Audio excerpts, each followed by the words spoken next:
En el nombre del Padre, y del Hijo, y del Espíritu Santo. Vamos a distribuir el tiempo en dos partes. Yo voy a procurar hablar solo durante media hora, y si lo consigo ya será demostración de que Dios hace milagros, y también, si no me echáis después de eso, de que hace más de un milagro. Y después, la otra media hora, haremos exposición para que podamos rezar con los textos de la Escritura que tenéis en la hoja que os hemos dado. De manera que así mis palabras las puede arreglar el Señor luego con las suyas, que es mucho mejor. Y haremos exposición menor, puesto que ya aquí en la parroquia cada día, todas las tardes tenéis exposición del Santísimo, pues ahora después haremos exposición menor, es decir, expondremos el copón donde se contienen las formas para la comunión, y de modo que a las 9:15 hemos terminado. ¿Vale?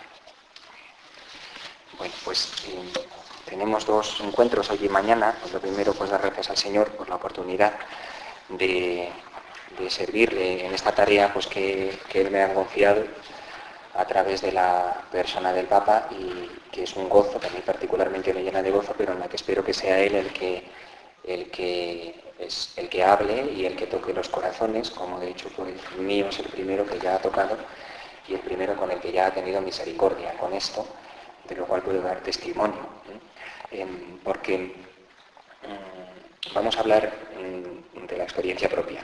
Y voy a procurar no limitarme a contar cosas que sean solamente teóricas o hacer solamente reflexiones intelectuales, aunque tenemos que utilizar la razón, pero hablar de la propia experiencia y compartirla, que lo podemos hacer pues porque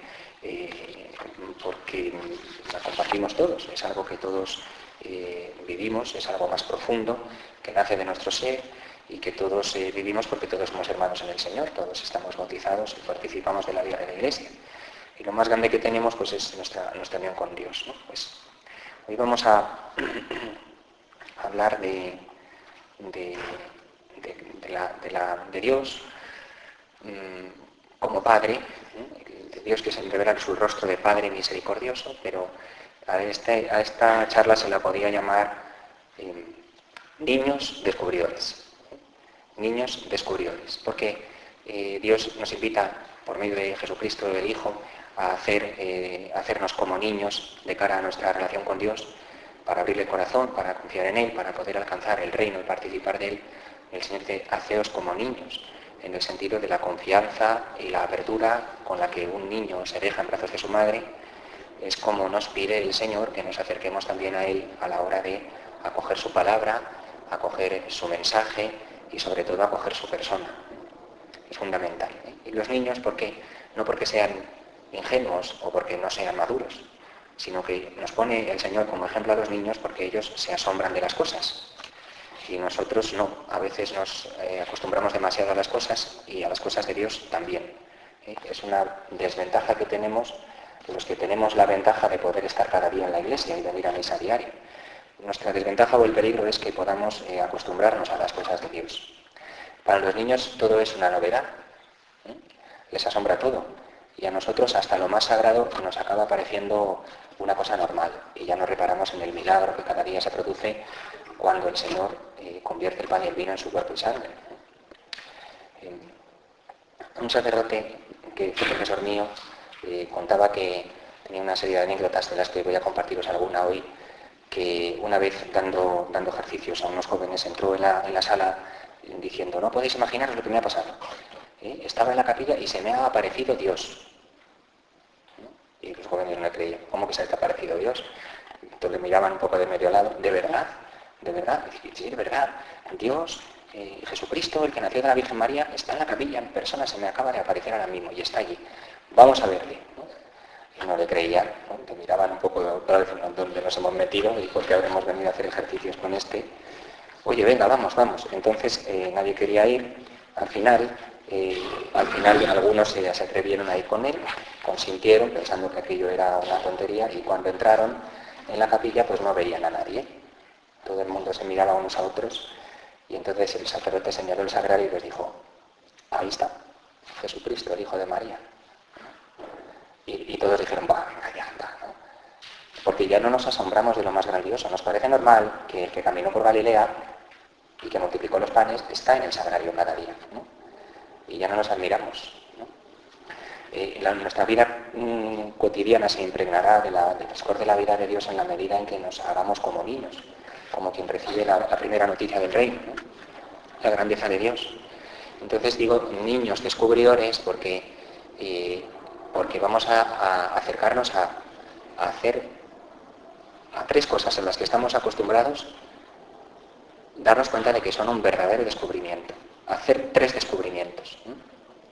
Que de verdad son increíbles, no por sabidos o porque ya los demos por descontados, dejan de ser increíbles, ¿no? Este mismo sacerdote, una vez, cuando estaba recién ordenado, el párroco le pidió que a los grupos de niños de primera comunión pues se hiciese una oración con ellos antes de empezar la tarde de catequesis y ya cada grupito de niños se fuese a su sala.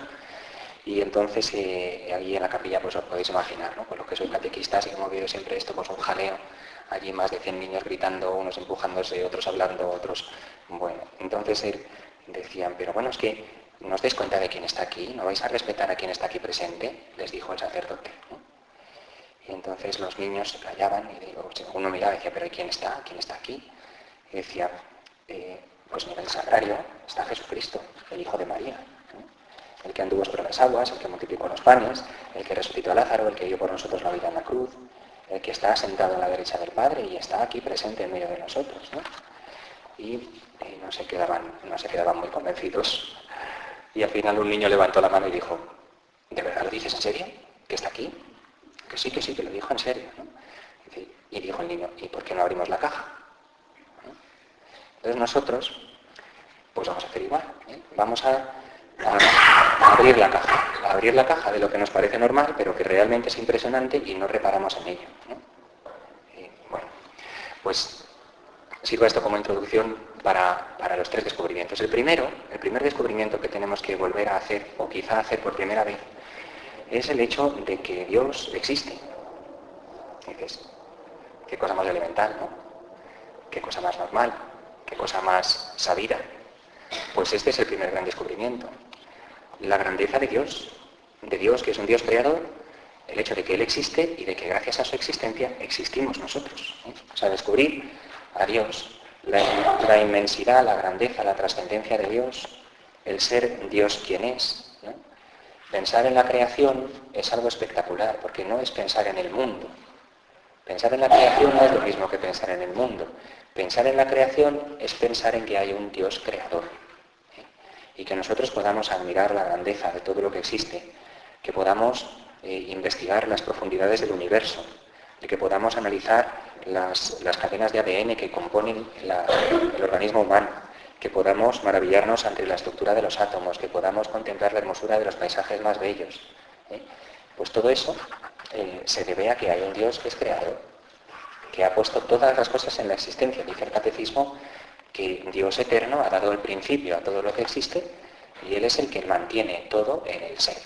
Es decir, que nosotros existimos y todo porque es Dios el que nos sostiene en la existencia, ¿no? El libro de la sabiduría dice que se puede llegar a conocer que Dios existe porque ha dejado su huella, la huella de su existencia presente en las cosas creadas, ¿no? O sea que es imposible ver lo creado con un mínimo de apertura y dejar de ver a Dios, ¿no? Que es tan inmenso, ¿no? Tan inmenso que en el Antiguo Testamento se presentaba con aquellas grandes manifestaciones de trascendencia, ¿no? Moisés no quería ver el rostro de Dios. Los hebreos pensaban que no se podía ver a Dios y quedar con vida por la grandeza, la trascendencia, la magnificencia de Dios mismo, ¿no? Decía Moisés, ¿cómo yo, que soy un hombre de labios impuros, voy a contemplar el rostro de Dios, ¿no? En el templo de Jerusalén los hebreos lo expresaban con separaciones progresivas hasta llegar adentro del Santo de los Santos, el lugar más sagrado del templo donde se contenía el arca, que a su vez dentro tenía las tablas que Dios había dado a Moisés en el Sinaí y que representaba la presencia de Dios en medio del pueblo, ¿no? Con esa serie de atravesar cada vez más los lugares sagrados hasta el lugar más hondo, donde solamente una vez al año el sacerdote del turno que le tocaba podía entrar para presentar la ofrenda del pueblo, ¿no?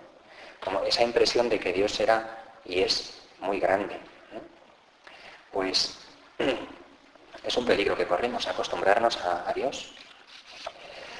Hablar de Dios como quien habla de lo más normal, ¿no? Y eso que que siendo Dios quien es, que exista, es espectacular, es algo impresionante, ¿eh? Y nosotros podemos acostumbrarnos, ¿no? Las cosas, Dios y las cosas que Él ha hecho son admirables. El mero hecho de que nosotros dispongamos de libertad, por ejemplo, nos debería de admirar. Pero como no paramos a pensar ni un instante en el día a día, pues no es mala cosa parar a pensar que Dios existe. No es mala cosa parar a pensar que Dios existe. Al contrario, es muy interesante porque precisamente el primer pecado, el origen de cualquier de nuestros pecados y de todo pecado es querer ser nosotros Dios, ¿no?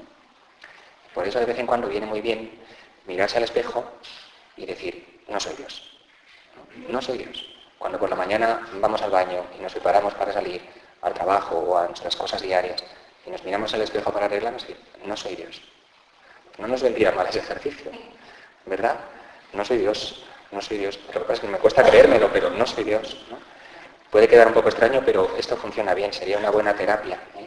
Uno se mira y dice, yo no soy Dios, Dios existe, yo no me he creado a mí mismo, yo no soy el dueño de mi vida y Dios es lo más grande que tengo y que tenemos todos, ¿eh? Pues son tantos gestos que hacemos cada día a diario en las parroquias, como celebrar la Eucaristía con amor, cuidar la liturgia, preparar la catequesis con cariño, la adoración del Santísimo, la caridad hacia los más necesitados. Tantas cosas que son expresión de la impresión que tenemos o no de que Dios exista. En la medida en que creemos que Dios existe y lo tenemos presente y para nosotros es lo más asombroso, en esa medida nosotros hacemos las cosas con mayor cariño y con mayor cuidado.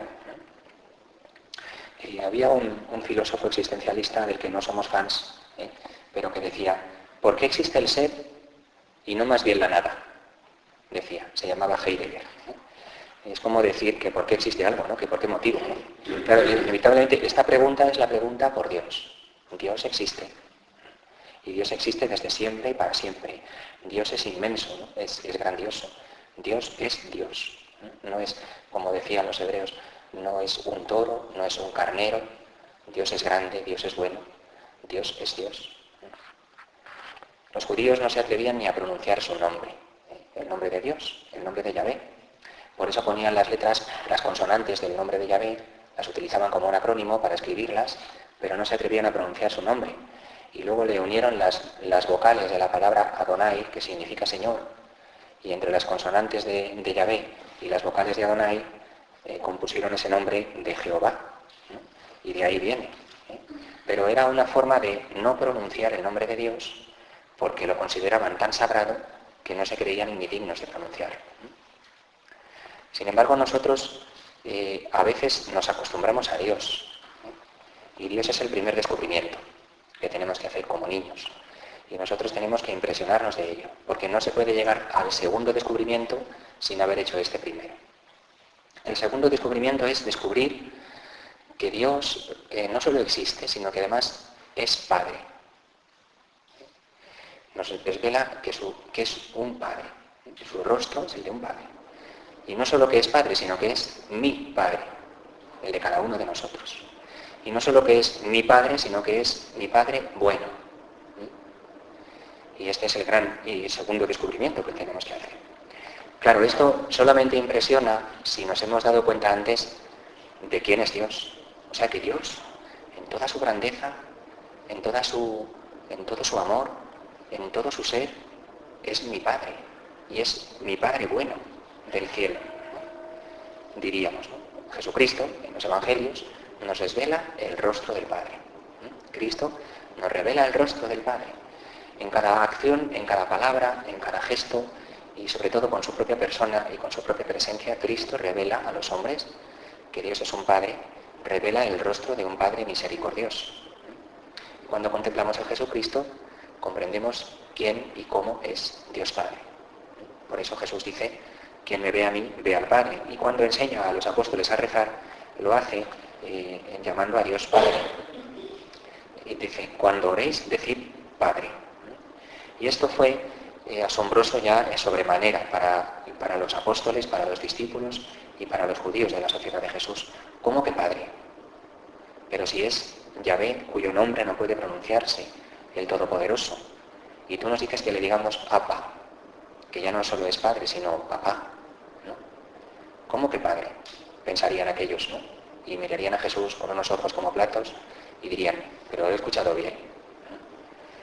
Y esta realidad de la paternidad de Dios solo es para nosotros grandiosa cuando antes hemos descubierto la grandiosidad de Dios. Por eso el segundo descubrimiento, el segundo momento es decir que Dios es Padre realmente para admirarnos de lo que ello significa, ¿no? O sea, que Dios es mi Padre, en mis circunstancias de vida concretas, con mi propia historia, con mi propia carga de virtudes y de defectos, de gracia y de pecado. Así Dios me ama como un Padre bueno, de manera incondicional, con misericordia eterna, ¿no? Pues así es para sobrecogerse uno, ¿no? Porque esto tenemos que personalizarlo en nuestra propia historia. Las cosas de Dios, un riesgo que corremos en el que podemos caer y entonces nos acostumbramos es que las aprendamos en teoría. Las cosas de Dios, los misterios de Dios que Cristo nos ha descubierto, los misterios de la fe, la liturgia de la Iglesia, la oración de la Iglesia, la expresión de la fe, la celebración de la fe, la vida de la caridad, tenemos que personalizarlas, hemos de llevarlas a nuestras circunstancias concretas de vida, a nuestra propia historia, a nuestro caminar diario, y ahí es donde hemos de dejar a Dios que sea quien actúe, para que toque nuestro corazón, para que desde nuestro corazón Él modifique nuestro modo de pensar y así en unidad de corazón y de mente cambie nuestra forma de actuar y Dios nos convierta con su gracia, ¿no? Entonces, mi Padre, tengo que personalizar la fe, introducir la fe en un Dios Padre bueno que me ama en la historia de mi vida y lo que eso significa en todos los episodios de mi vida. No solo los más luminosos, sino especialmente los que han sido más oscuros o más penosos, porque es en esos donde el Señor quiere sobre todo entrar para ayudarnos y para curarnos y perdonarnos si es necesario, ¿no? Pues San Juan, desde luego, se sobrecogía y lo decía con una viveza especial que no tenían quizá los otros evangelistas porque él era más joven, quizá, no sé. Decía, mirad qué amor nos ha tenido Dios, el Padre, para llamarnos hijos, pues lo somos, ¿no? Hijos de Dios, ¿no? Un amor de Padre, ¿no? Pues impresionante, ¿no? Si esto se sabe, si uno sabe que Dios es su Padre, uno puede caminar por la vida como un rey, dependiendo del caso, ¿no? ¿Qué más queremos, no? Hace poco, yo no sé dónde ha sido, pero un cartel en algún sitio que no somos hijos pues de algún personaje famoso, no somos los hijos de algún personaje importante de esta sociedad o de algún famoso, pero somos hijos del Rey del universo entero. Entonces, ¿qué más queremos? No necesitamos que nadie venga a presumir de nada si nosotros somos hijos del Rey de todo, ¿no? Cuando uno sabe esto y lo vive con sorpresa, pues la vida cambia, ¿no? Eran anécdotas de un chico que era francés en un campamento de parroquia, que le invitaron para ir a aquel campamento porque llevaba una vida un poco alejada de la fe y era un chico un poco raro. Vivía aquí en España, pero era francés, estaba medio aprendiendo el idioma y pues estos chavales que a veces pues les invitas a acercarse a la parroquia para que se metan un poco a ver si, ¿no? Pues ya sabéis, con las típicas, pues una cresta así hasta aquí, una manera de vestir, pues con las muñequeras de la cadena, los collares, todas estas cosas. Pero bueno, un poco deprimido, pues entabló relación con el sacerdote, que todo el mundo se reía de él, en la familia no era aceptado. El sacerdote le invitó, digo, con esa pinta como la gente te va a aceptar, ¿no? Bueno, tampoco era eso, pero le invitó a que se entrase en la parroquia y le llevó a un campamento para ver si de esa manera se metía un poco más. Y el chico tenía unos 18 o 20 años, empezó a conocer a Dios, no estaba bautizado, entonces la idea era irle preparando, y el sacerdote le hablaba del ser hijos de Dios que recibimos en el bautismo, ¿no? Decía, ¿te das cuenta cuando somos hijos de Dios? Como Dios está en todas partes, tu Padre está siempre contigo, y Él sí que te acepta, y Él sí que te acoge, y Él nunca te deja solo. Ser hijo es estar siempre con Dios, ¿no? La cercanía de Dios Padre a cada hijo es continua, ¿no? Y el chico, pues con unos ojos enormes, acogía todo, ¿no? Entonces cuenta el sacerdote que una noche en el campamento, en la reunión de por la noche, pues el chico no estaba y no lo encontraban. Entonces se fue a buscarlo a la tienda de campaña y entonces decían, no está, pues fue a ver qué pasa, pues, y se lo encontró allí, en la tienda de campaña, metido en el saco de dormir, ¿no? Y le dijo, ¿qué te pasa? Y no, que tengo un poco de fiebre, que me encuentro mal, entonces me he metido en la tienda, me he acostado para ver si se me pasa. Y el sacerdote le dijo, pero hombre, haberlo dicho antes, pues para que te ayudemos, o te vamos a dar alguna medicina y no que te metas aquí en la tienda tú solo. Y el chico le contestó, pero si no estoy solo, que estoy con Dios, no te enteras. Y el chaval, pues hoy día lleva 5 o 6 años que se ordenó sacerdote en la diócesis de París, y ahí está sirviendo al Señor en la iglesia, y todavía el cura que cuenta la anécdota todavía se acuerda de que no te enteras, ¿no? Que Dios está siempre con nosotros, porque es nuestro Padre, ¿no? Bueno, pues así, ¿no? Otra vez, hay muchas anécdotas, pues los niños, y nosotros como niños somos capaces de ponernos delante de Dios y dejarnos descubrir, y descubrirle a Él como nuestro Padre, pues aprendemos. Una vez en misa, pues que a veces cuentas cosas en la misa de niños que intentas un poco acercarte a los chavales y hacerlo de una manera más accesible, pues decía, el sacerdote contaba a los niños que Dios está con nosotros siempre, que está siempre a tu lado, que te ayuda, que te acompaña, que no te deja solo, que hay que dejar espacio para que Él esté, que hay que rezar, que hay que ponerle un sitio en nuestra vida, que hay que dejar espacio para Dios, ¿no? Entonces, a veces las cosas así dichas nos salen un poco abstractas. Entonces dice que un día, que se le estaba hablando bien con un niño que de repente casi se cae del banco, ¿no? Pero bueno, ¿pero qué estás haciendo? Y el niño le contestó, pues que le estoy dejando espacio a Dios. Pues los niños son geniales, ¿no? Dicen estas cosas estupendas. Yo recuerdo también en otro campamento un niño que se llamaba Roberto, y que tenía un problema de dicción porque no sabía pronunciar bien las R's. Y entonces nosotros, en plan de broma, los monitores le llamábamos Dovetto, ¿no? Dovetto, ¿no? Porque no pronunciaba bien, pero tenía escuchaba las catequesis con una atención especial. Y cuando hablábamos de que Dios es Padre y que Dios ha creado todo lo que existe, que cuida siempre de todos nosotros, le admiraba tanto y lo creía con tanta firmeza, que descubría que tiene que haber siempre alguien que está en el origen de todo. Tiene que haber siempre alguien más grande que está en el origen de cada cosa grande que vamos descubriendo. Y un día, después de acabar la catequesis, dijo, y una pregunta, digo, ¿y quién creó a Dios? Preguntó el niño, ¿no? Y mira, Roberto, a Dios no lo ha creado nadie porque Dios está en el origen de todo.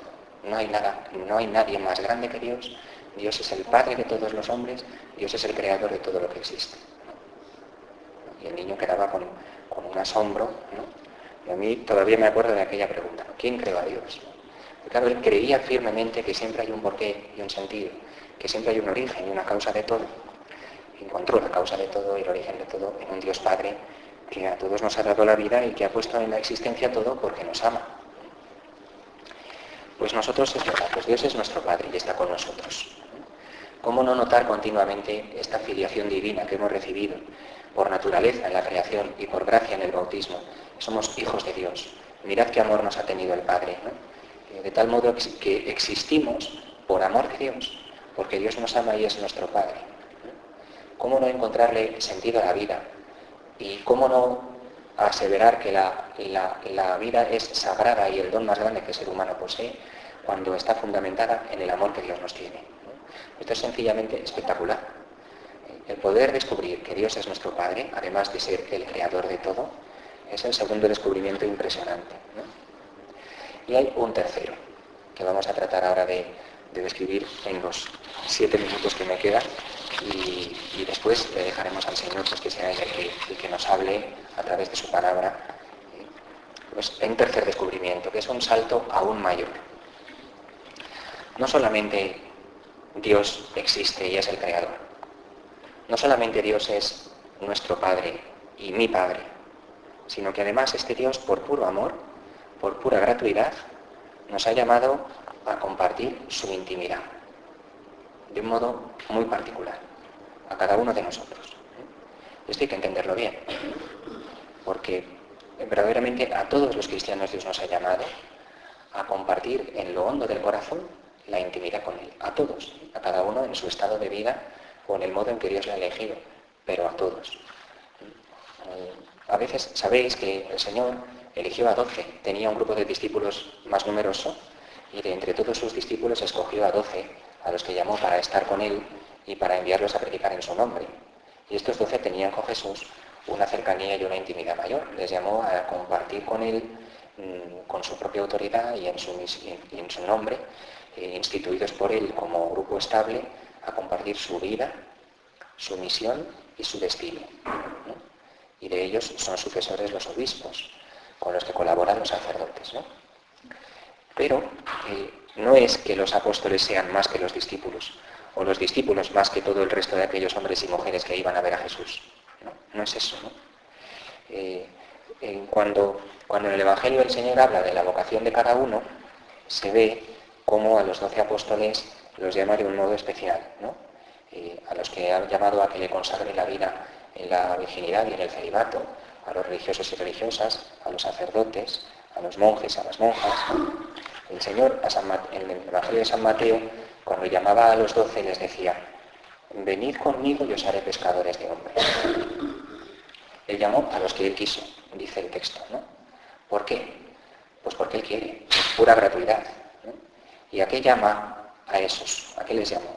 Pues a hacer presente en el mundo el amor que estará eternamente presente en el cielo, ¿no? Aquellas personas que han sido llamadas a la consagración especial en el sacerdocio o en la vida religiosa, aquí en este mundo el Señor les pide que hagan, con su entrega de su vida, con su testimonio, hagan presente el amor que estará presente eternamente en el cielo.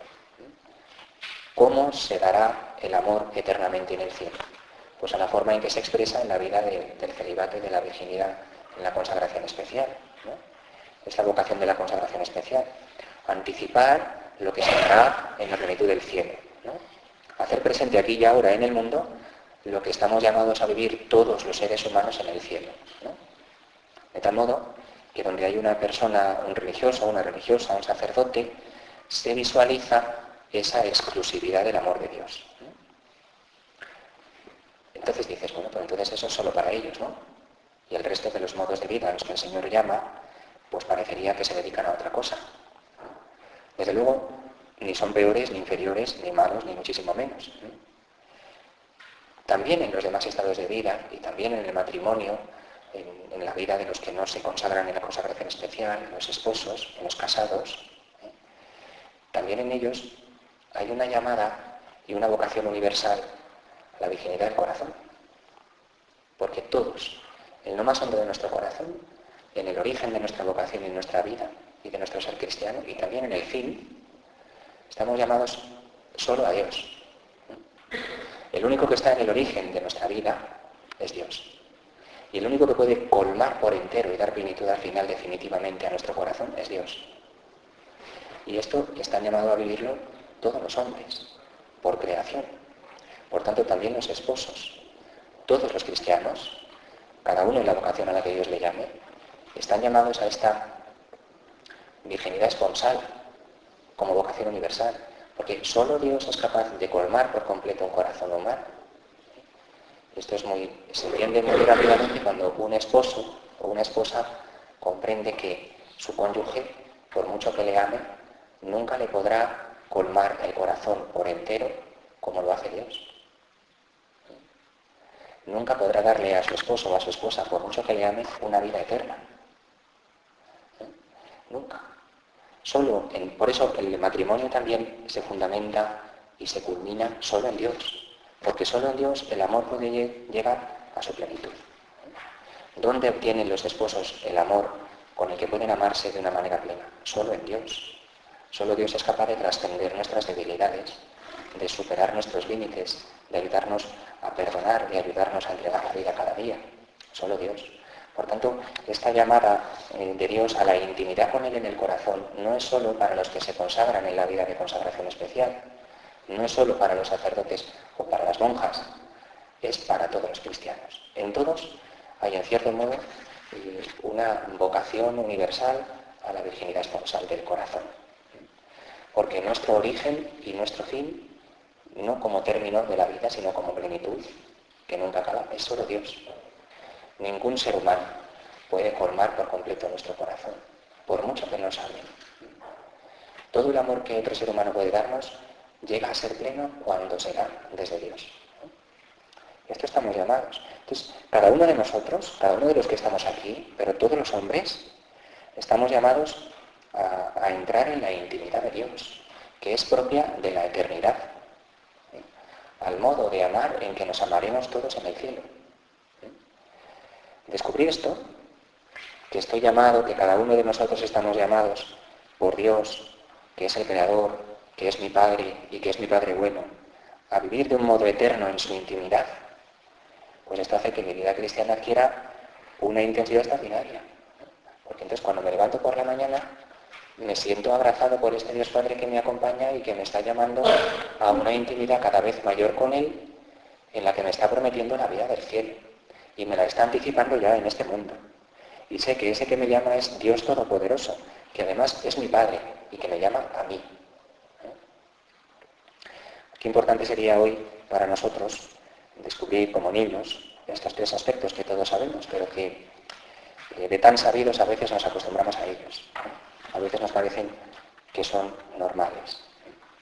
Vamos a pedirle al Señor de corazón que nos ayude a hacernos como niños, para descubrir la presencia de Dios en nuestra vida cotidiana, que es un Padre bueno, que nos ama siempre y que nos llama a su intimidad, en la que nos ha prometido la eternidad del cielo.